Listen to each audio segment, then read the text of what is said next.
"Old man, are you lost?" The voice of a young officer cut through the air, sharp and cold as steel. He straightened the epaulets on his crisp navy uniform, the Coronado sunlight glinting off his dark sunglasses, reflecting the lined, time-worn face before him. The elderly man, dressed in a wrinkled gray suit, looked up slowly. His eyes, clear, pale blue, held a calm that didn't belong to this noisy world. In his hand was a folded invitation, its edges worn soft with time. "My grandson sent this to me.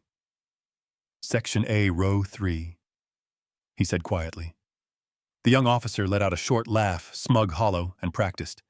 "This is the VIP section, sir, reserved for commanding officers and distinguished guests." He stepped forward, one hand landing on the old man's shoulder, as if clearing an obstacle out of his way.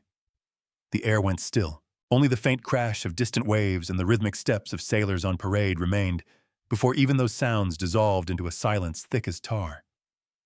The old man didn't move, didn't argue. He simply said low and steady, "I served."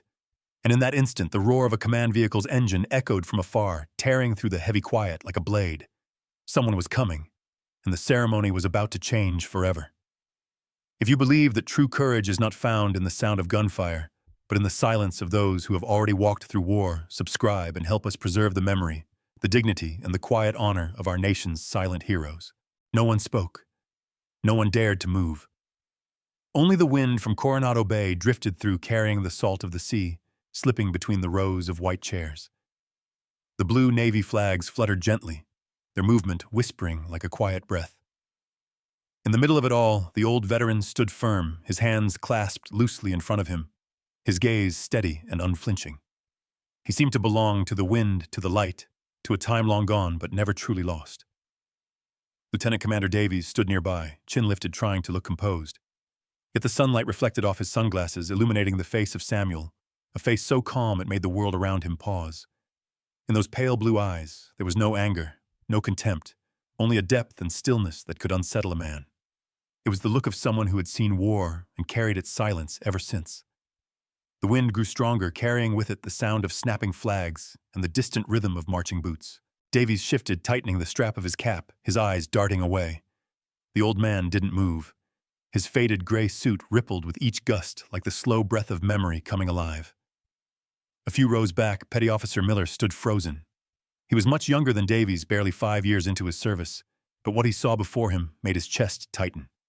There was something different about the old man, not his age, but the way he stood, the way he endured scorn without a single word. There was dignity in that silence, a kind that needed no defense. Miller suddenly thought of his own grandfather, a Marine who had fought at Chosun. The old man used to say that a true soldier never had to raise his voice because those who had truly seen war no longer needed to prove anything. Back then, Miller didn't understand, but looking at Samuel Carter now, he did. Samuel slowly lifted a hand to his chest. The movement was gentle, deliberate, as if he feared breaking the fragile stillness holding the air together. His fingers brushed the inside of his jacket pocket, where an old silver pin lay hidden. The metal was dull, the edges worn smooth. He didn't need to look at it. He had carried it in his heart for decades. No one around him noticed, but to Samuel, every gust of wind carried echoes of the past, the whir of helicopter rotors over dark seas, the static hiss of radios, the laughter of men in fog and cold. Those sounds never truly left him. Davies opened his mouth, but stopped. There was something heavy in the air, a quiet pressure that made words feel inappropriate, even dangerous. Even a young officer like him, untouched by war, could sense the fragile boundary between authority and respect. Instead of speaking, he stepped back half a pace as if steadying himself. Samuel's eyes stayed fixed on the stage ahead, the rows of young SEAL candidates awaiting their tridents. Among them, he could easily pick out one face, Ethan Carter, his grandson. The boy who used to fish with him, who once asked about the medals Samuel kept hidden in a drawer, and who never received an answer. A new wind swept through, stronger this time. The flags bent in unison, sunlight glinting across the steel bleachers. The old veteran closed his eyes. For a brief moment, he saw himself again, a young man once standing in this same light, looking at the same sky filled with the same unspoken pride. Time could be cruel, but honor never died. Miller clenched his fists. Something inside him stirred, pushing past the fear of rank and consequence. He glanced at Davies, still trying to appear composed, then back at the veteran. In those blue eyes, Miller saw his grandfather, and a part of himself, loyalty, reverence, and the quiet fear that their generation might be forgetting what sacred really meant. The wind kept whispering. The flags kept fluttering. The sound of distant footsteps echoed faintly, like the heartbeat of the entire base. In that moment, Coronado was no longer a graduation ground. It was a place of memory, where past and present stood side by side, silently acknowledging each other. Miller took a deep breath, then bowed his head and pulled out his phone. His hand trembled as he dialed the number. His voice was low but firm. "Sir, this is Petty Officer Miller. I think you should come down here. Something's happening." The sound of the surf rose again, like an old promise carried back by the wind. And on the other end of the line, a familiar voice lowered to a steady calm. "I'm listening." "Report." Then came the sharp, distant growl of an engine coming to life, the kind of sound that meant change was already on its way. Honor was about to return. "Sir, I'm giving you a direct order. Leave this area now." Davies' voice cut through the air, sharp and cold, like a blade drawn too fast. He stepped closer, the scent of his regulation cologne mingling with the metallic tang of the sea, harsh, sterile, and young. His confident hand landed hard on Samuel's shoulder. The old veteran tilted slightly, but didn't resist. His posture barely shifted, still upright, the kind of stance carved by decades of carrying burdens that younger men could never see. The crowd began to stir. A few young sailors paused mid-step, their faces caught somewhere between unease and confusion. The noise rolled in like a low tide, a few stifled laughs, scattered whispers, the awkward click of a camera shutter. Davies tugged hard, nearly pulling the old man out of the row. "Move along, sir. This area is for active command, not for nostalgia." His tone, half mockery and half arrogance, stretched the air thin tight as a wire about to snap. Samuel said nothing. He only turned his head slightly, the sunlight catching his eyes blue and clear like aged glass. "Do you even understand what honor means, son?" The words were quiet, low and steady, not a rebuke, but something that went straight through the chest. Davies froze for half a heartbeat, just long enough to realize his own hand was trembling. Then he recovered, forcing his posture back into authority. "I'm carrying out my duty. Now move." He pulled again. The sleeve of Samuel's gray suit slid up, revealing sun-worn skin, and the faint outline of a tattoo, a coiled serpent wrapped around a trident, piercing a skull. The ink was faded by time, but its lines still held power. From the background, Petty Officer Miller saw it, and his heart clenched. He had heard the stories whispered in barracks and training halls, a mark that didn't exist in any official record, a unit spoken of only in quiet tones. The saying came back to him like a warning. If you ever see that emblem, stand at attention, no matter how old the man wearing it. Davies didn't notice. He kept pushing the old man toward the aisle, eyes hard with the kind of irritation born of youth and untested pride. The entire section froze. Only the sound of Davies' boots striking the pavement and his own shallow breathing filled the space. Samuel remained silent. His worn shoes dragged slightly, a bit of dust rising with each step, yet every movement carried weight, as though he were walking through the memories of those who had never come home. Miller's jaw tightened. His nails dug into the back of his phone, the plastic slick with sweat. A single thought cut through his mind: this can't go on. He looked around, no one else moved. A few officers bowed their heads, pretending to check their watches. The young recruits sat upright, unsure why the air felt heavier, why even the flags seemed to strain in the wind. "He has no idea what he's touching," Miller muttered under his breath. Then he dialed. The phone rang long, cold, and hollow. "Captain Reynolds, sir. This is Petty Officer Miller. We have a problem." He spoke fast, hoarse, as if afraid that every second lost would make it worse. A low voice answered. "Miller, speak." "Sir, an officer's mishandling a veteran. The man has a valid invitation, but, sir, he's not just any veteran." There was a pause. Only the wind whistled through the line. Then Reynolds' tone changed, calm, but edged with steel. "Describe him. Elderly gray hair, gray suit, piercing blue eyes. There's a tattoo on his left wrist, something I've never seen before." A sharp exhale came through the receiver. "Is Davies touching him?" "Yes, sir." "Stay where you are. Don't move. I'm on my way." Miller ended the call, his pulse hammering. He looked up. Davies had forced Samuel into the center aisle. The wind picked up fierce now, and the sky seemed to whiten with glare. The flags cracked like whips, as if warning of what was coming. The sight, a young officer manhandling an old man whose arm bore the mark of the dead, froze the entire courtyard. A few recruits instinctively straightened hands, pressed to their thighs, not knowing why. Some older officers lowered their heads. Davies, oblivious, kept talking, his voice rising, desperate to fill the silence that had turned against him. "See? Was that so hard?" he said with a smirk, motioning to two security men nearby. "Escort this gentleman out. He's lost his way." Samuel looked straight ahead, saying nothing. His breathing stayed even, his eyes fixed on the stage where his grandson would soon step into the light. The sun glared off Davies' sunglasses, forcing him to squint. Then a single piercing horn blast shattered the heavy air. The flags stilled. The crowd turned. A black command car roared into the lot, its flag snapping in the wind. Miller drew a breath sharp and deep. He knew in that instant that the balance had just shifted. Silence was about to become justice. The car's horn cut through the heavy air, sharp, commanding, like a white line slashing across the silence. A black sedan tore into the ceremony grounds, its military plates, gleaming twin command flags, snapping in the wind. The tires screeched against concrete and stopped right at the edge of the VIP section. Every head turned. Davies froze, his hand still resting on Samuel's shoulder, but now it trembled. From somewhere behind, a young officer whispered, "Command vehicle," and fell silent the moment the rear door opened. Captain Frank Reynolds stepped out.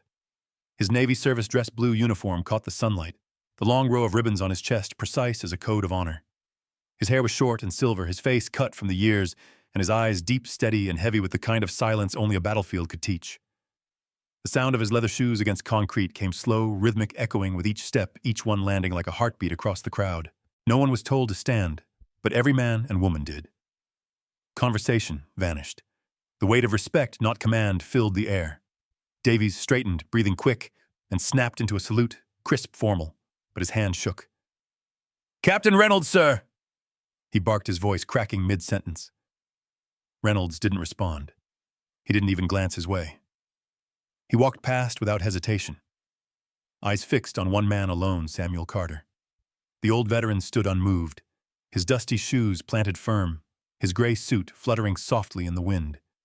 He didn't step back, didn't bow. Just met the captain's gaze, calm, steady, like the stillness of the ocean after a storm. Reynolds stopped 3 measured paces away, the exact distance of a military salute. The sound around them vanished, leaving only wind and breath. He drew in a deep inhale, then suddenly lifted his right hand. The salute was sharp, absolute, perfect, the kind of salute that entire generations of cadets could learn from. The grandstands froze. The only sounds were the rustle of fabric in the wind and the relentless snapping of the flag above. From the back, Miller held his breath. He knew that salute wasn't given to a stranger. In the U.S. military, a commanding officer salutes first only when standing before someone greater than rank, someone the institution itself still owes a debt to. Reynolds held the salute for several seconds, eyes locked on Samuel. When he finally lowered his hand, something shifted in his face, the command, the sternness, it all gave way to recognition. What remained was reverence. His voice was steady, but not immune to emotion. "Mr. Carter, it's an honor, sir." Davies went pale. His hand dropped from Samuel's shoulder as if burned. His breathing broke into uneven gasps, and his heart pounded with a dread he couldn't name. He didn't understand what was happening, only that the air itself had turned against him. Reynolds took half a step closer, speaking low but clear. "We had no idea you were gracing us today." Samuel nodded faintly. The corner of his mouth curved into a quiet, tired smile, part warmth, part memory. "It's been a long time, Frank. Last I saw you, you were just a lieutenant." Reynolds bowed his head slightly. In that small gesture, Davies saw something he'd never seen in his entire career: uncompromising respect. No one dared breathe. A few senior officers in the back removed their covers and held them to their chests. No order had been given, but everyone felt it. This wasn't a graduation anymore. It was a ceremony of remembrance and honor. Samuel turned his head slightly, eyes drifting to the stage where the new SEAL candidates waited for their moment. There was pride there, yes, but also sorrow and something even deeper, something words couldn't hold. Reynolds followed his gaze, then turned sharply to Davies. His expression hardened again, the face of a commander about to pass judgment. Davies tried to speak, but his throat locked. "Sir, I was only following protocol. I didn't know." Exactly, Reynolds cut him off, his voice cold as steel. "You didn't know, and that's the problem." Miller felt the chill race down his spine.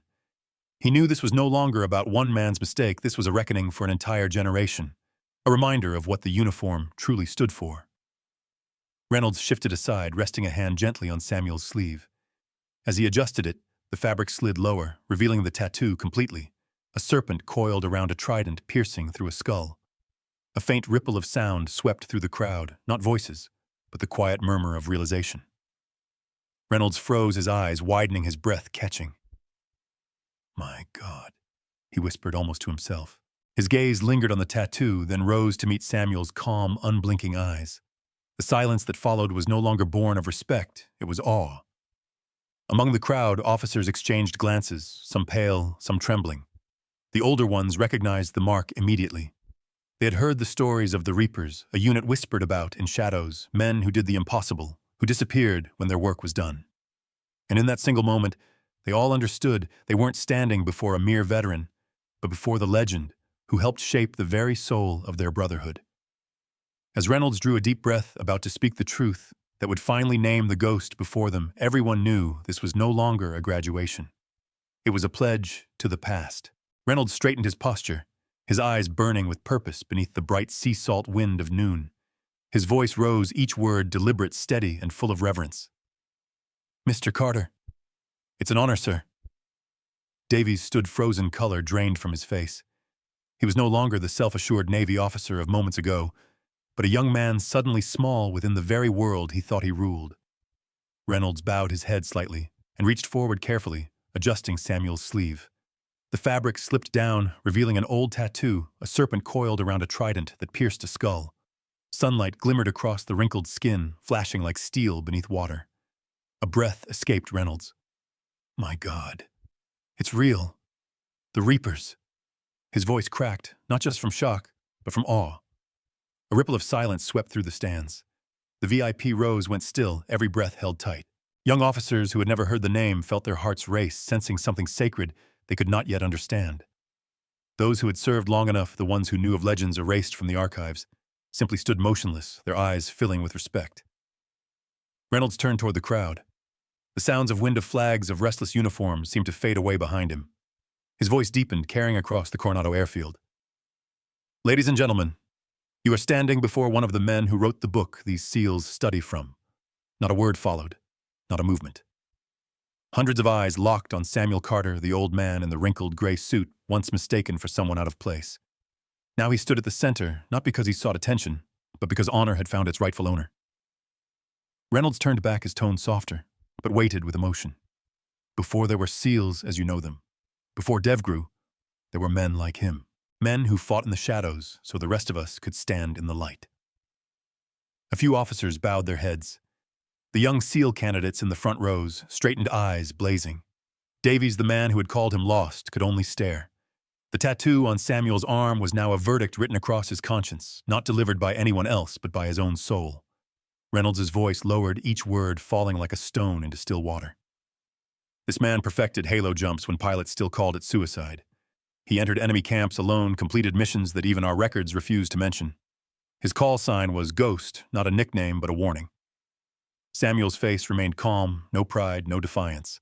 His eyes drifted toward the horizon where sea met sky. In that distant line shimmered the weight of survival and the grief of outliving those who never came home. Reynolds continued, his voice thick with reverence. "That tattoo you see belonged to Unit 734, the Reapers, a group so classified their files were ordered to be burned. But some truths never burn because men like him carried them in their hearts." A short burst of applause began, then died instantly. No one wanted to break the moment. The courtyard fell into a deep, collective breath. The only sounds were the wind and the flag striking the pole, echoing like the heartbeat of a generation remembering itself. Davies bowed, his head voice trembling. "Sir, I didn't know. I swear Reynolds cut him off, eyes like ice." "Exactly, Lieutenant Commander. You didn't know, because you stopped looking for the men who built what you stand on." Davies swallowed hard. Words failed him. Samuel quietly reached for his sleeve and pulled it down, covering the tattoo again. A simple motion, yet it deepened the silence. He didn't need titles. He didn't need the world to know who he was. He only wanted to stand there watching his grandson take his place among the next generation. Reynolds looked at him and drew a slow, steady breath. When he spoke again, his tone carried the weight of the entire Navy. "Sir, this Navy owes you more than medals could ever measure." Samuel nodded faintly, a thin smile crossing his lips, soft as the wind itself. "We owe each other nothing, Frank. We just keep doing the work." The words hung in the air, simple yet heavy, a lesson strong enough to make every young uniform in the crowd bow their heads. Reynolds looked around. Every officer, every recruit, every guest stood motionless. One man without command, without applause, had stilled an entire base with nothing but his presence. And in that stillness, they all knew they had just witnessed a true hero. A man who needed no medals, no recognition, only the quiet gratitude of those who understood. Reynolds turned back toward Samuel, eyes steady. He drew a breath, ready to speak the words that until now had existed only in the most secret files, so the new generation would finally understand legends don't die. They simply wait in silence to be remembered. Reynolds stood at the center of the parade ground, his voice dropping low, each word clear and resonant, striking like metal against the heart. "You think you're attending a graduation ceremony? No. Today, you are standing before a living piece of United States Navy history." He turned toward Samuel, the old veteran, standing still beneath the sunlight, needing no title, no introduction. His mere presence had altered the air itself. "When I was a lieutenant," Reynolds continued, "we used to hear rumors of a secret unit, a name whispered in the corridors of history. They had no records, no graves, no banners. Yet every SEAL standing here today walks in their footprints." From the back row, Miller swallowed hard. He knew what Reynolds meant, the legend of Unit 734, a name that had never appeared in training manuals, but was spoken in respectful tones behind closed doors. Reynolds' tone deepened. That man, Ghost Carter, was one of the first to attempt halo jumps when the rest of the world called it suicide. He infiltrated enemy lines alone, completed missions that don't exist on paper, and saved his entire team from what should have been a total loss. He paused, inhaling deeply. The wind from the Pacific swept through the flagpoles, carrying with it a sacred silence. On that old jacket he's wearing is a silver pin worn thin with age. To me, that's the purest symbol of what the word honor truly means. Light shimmered on Samuel's chest, catching the edge of a tarnished pin, scratched unpolished, but shining with the quiet dignity of time. He'd never cleaned it because the scars were the story. Reynolds spoke again, slower now, his voice heavy with emotion. "Before there were SEALs, there were men like him. Before there was us, there was them men who fought in silence, then disappeared as if they'd never existed. And this ground we stand on," he paused, voice tightening, "was paid for with their blood." No one moved. No one even blinked. Hundreds of young sailors stood listening, not with their ears, but with their hearts beating in rhythm with the weight of their commander's words. Reynolds turned to Davies, his voice firm, but measured. "Lieutenant Commander, the man you just tried to remove from this section once dug tunnels under live artillery fire and brought his entire team home while the enemy still screamed above him." Davies lowered his head, his face pale. Reynolds continued, softer, but unrelenting. "You know, in his unit, they weren't allowed to receive public medals. No funerals, no speeches. They were remembered only by the marks they left in each other's palms, a handshake, a look. That's all." Samuel smiled faintly, a kind smile touched with sorrow. "Honor isn't found in medal, Frank. It's found in how we live once the guns have gone quiet." Reynolds bowed deeply. "Yes, sir, and we've forgotten that for far too long." The sea breeze passed through, lifting the hem of Samuel's jacket. He stood still in the sunlight, silent, timeless, like a statue carved not from stone but from memory. Around him, from young recruits to senior officers, everyone stood at attention, not because of command, but because of reverence. A young female officer was the first to raise her hand in salute. Another followed, then another. Within moments, hundreds of salutes rose in perfect unison, a tribute without fanfare born purely of respect. Davies remained bowed, the sun striking the back of his neck, a single bead of sweat trailing down. No one mocked him, no one gloated. This moment didn't belong to punishment. It belonged to awakening. Reynolds looked at him, then back at Samuel, his voice gentler now. "Sir, I think it's time we recorded your name." Samuel shook his head. "No need. As long as these young men remember that others once walked before them in silence, that's enough." Miller nodded, eyes red. He knew those words would follow him for the rest of his service, a vow, never spoken aloud, but forever binding. The wind rose again, sweeping sunlight across the concrete, setting the flags in motion.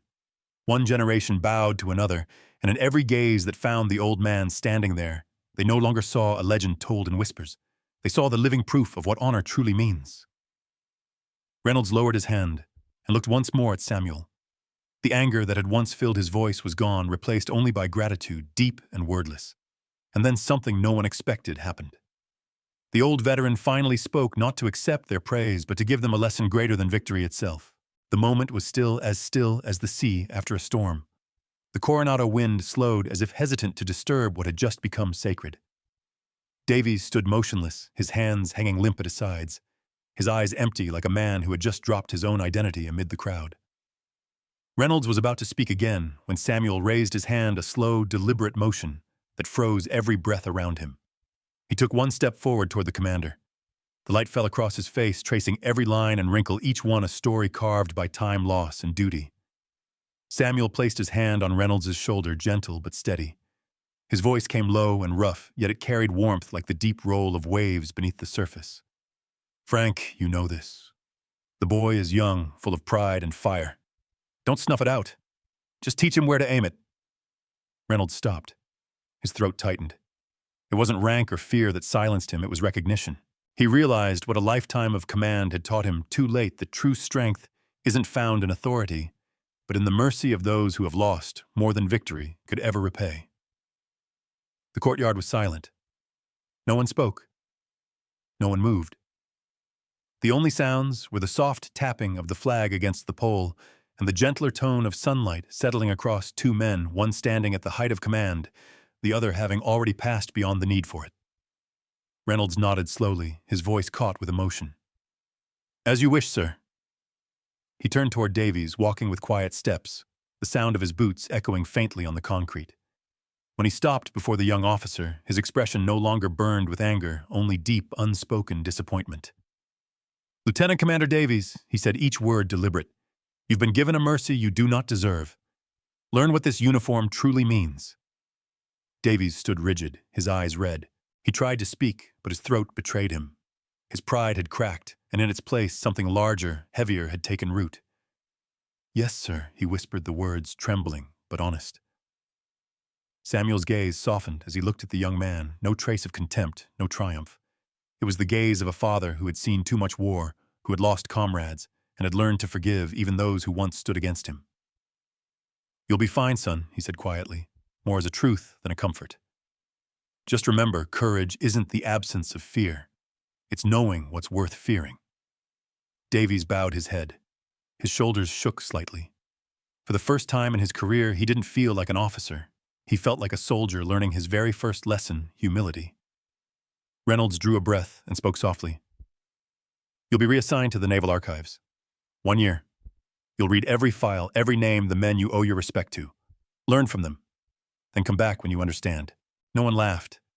No one whispered. The punishment wasn't meant to humiliate, it was meant to teach. Everyone there knew a man can lose his command and still reclaim his honor if he's brave enough to face himself. Samuel turned toward the stands, the rows of SEAL candidates sitting utterly still. His voice carried through the wind, low but powerful, reaching every corner of the base. "Young men, remember this. The badge on your chest doesn't make you heroes. The way you treat those who wore it before you, that's what does." The silence that followed was electric. A few recruits lowered their heads, hands pressed over their hearts, a quiet promise made without a word. Reynolds looked at Samuel, eyes glistening though his voice remained steady. "Sir, you've taught us more in a single day than we could repay in a lifetime." Samuel shook his head gently, a faint smile crossing his lips. "I didn't teach, I reminded. Sometimes memories just need someone to wake them." From the back, Miller swallowed hard. He knew today wasn't about discipline or ceremony.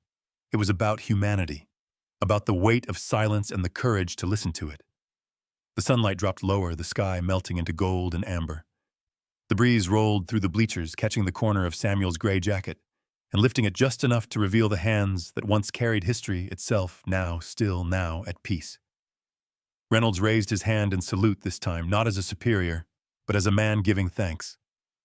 Samuel nodded in return, then turned his gaze toward the stage where Ethan, his grandson, was waiting for his name to be called. In those old blue eyes, there was no war left, only pride, quiet and pure. And when the loudspeaker finally announced Ethan Carter, The old veteran closed his eyes. He knew what he had passed down wasn't a legacy of medals, but of dignity carried forward by those who still understood its weight. The ceremony ended in sacred silence. Hundreds of service members stood at attention under the soft glow of the afternoon sun, yet every gaze was drawn to one figure, Ethan Carter, the young recruit stepping forward to receive his very first SEAL Trident.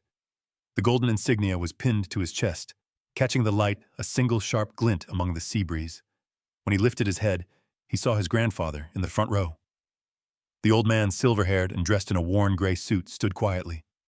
He didn't smile, didn't wave, just gave a single solemn nod. There was no applause, no sound. Between them stretched a silence heavy with meaning, the space where past and present met. In Ethan's eyes glowed pride. In Samuel's, a quiet peace, the kind of peace that comes when a man has finally seen what he's been waiting for. When the ceremony ended and the crowd began to drift away, Ethan searched for his grandfather. He found him by the path leading toward the sea, where the shadows of the palm trees stretched long across the pavement and the scent of salt lingered in the air. Samuel stood facing the sunset, the sky ablaze with gold, the ocean glowing like molten metal. He listened to the wind, the waves, and the faint echo of years long gone. Ethan approached slowly, his combat boots stopping beside him. For a while, neither spoke. They just stood side by side, looking out at the same horizon, where the last light of day slipped behind the low hills. Samuel was the first to break the silence. His voice was rough, but warm. When you're young, you'll think medals make a hero. But one day, you'll learn what keeps a man worthy of that title is how he lives after the war ends. Ethan said nothing. He didn't need to. The words had already carved themselves into his heart. He reached up, brushing his fingers across the cold metal of the trident, the steel against the heat of his chest. Samuel smiled faintly, squinting against the last streak of sunlight. The quietest men often carry the loudest histories. The words drifted like the wind light, but weighted like an heirloom. The breeze caught his sleeve, revealing the faded tattoo beneath a serpent coiled around a trident, piercing through a skull. The ink had dulled, the lines had blurred yet. In the sunset, it seemed to glow again, untouched by time, as if memory itself refused to fade. Ethan looked at the mark and understood. It wasn't just the emblem of a unit. It was a scar left by an era, a reminder of men who chose silence over glory, honor over recognition. His voice came soft, almost a whisper. I won't forget, Grandpa. Even if no one says your name, I'll remember. Samuel nodded gently, resting his hand on his grandson's shoulder. A touch light as breath, but heavy with meaning. Keep the fire, Ethan, but never let it burn away your kindness. Ethan nodded. Between the sound of wind and waves, they stood still, but connected, speaking not with words, but through presence, through trust, through understanding. The sunset spread a pale gold over Coronado. The last rays touched the worn tattoo, making it shine once more, not as a symbol of triumph, but as proof that memory endures. Samuel closed his eyes, and for a moment, he could almost hear them, the laughter of brothers long gone, the hum of aircraft, the rhythm of the ocean that once carried them all. He smiled because he knew the next generation was ready. Ethan remained beside him, both of them facing the endless sea. One old, one young, united in a sacred stillness, the silence of gratitude. And when the wind passed over them, Samuel spoke one last time, his words more prayer than speech, meant for every soul that had ever worn the uniform. The truest stories don't need to be retold. They live on in those who keep walking. The sky deepened to violet. Above them, the flag still waved, whispering a rhythm of honor, something that never fades, only passes on, onto those willing to carry it. Brave veteran stories. We remember the quiet heroes,